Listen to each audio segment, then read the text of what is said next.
Sri Lanka, the first to fall in a global debt crisis? Sri Lanka, a South Asian country, has reserves now only totaling $50 million and faces bankruptcy and sovereign default.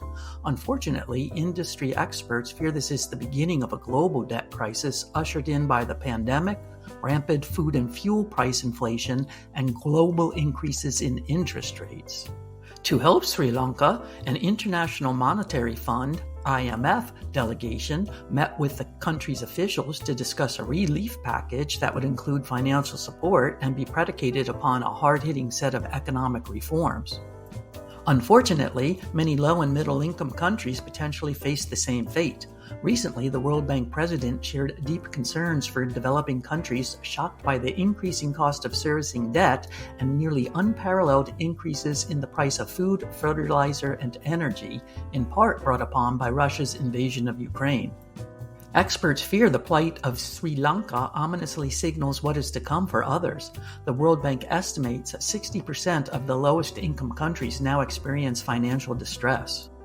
Russia's invasion of Ukraine has not helped. Investors fleeing to safety use the US dollar as a safe haven for capital.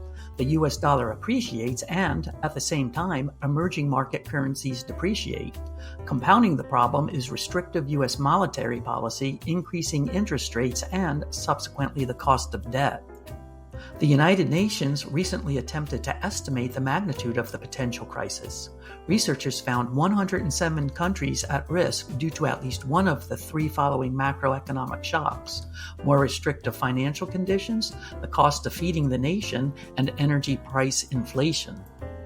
69 countries were exposed to the ill effects of all three of these. They include 19 countries in Latin America, 25 countries in Asia and the Pacific, and 25 countries in Africa. Rescue talks have begun with some of the countries on the list. For example, rescue talks between Egypt and Tunisia, both highly dependent on Russia and Ukraine wheat imports, and the IMF have begun. Similar talks begin with Pakistan, which recently has had to cut power due to the rising cost of energy imports.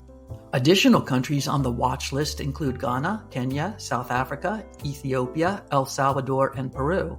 And recently, the IMF negotiated a $45 billion debt deal with Argentina. While emerging market crises are not a new phenomenon, the extent of the potential emerging crisis worries the UN. Previously, crises largely were confined to one or two countries at a time. Now the UN fears a global, systemic crisis which the world may not be prepared to face. Please like and subscribe if you enjoyed this video. It helps others find our content. And please visit Econobits.com for a list of resources and references.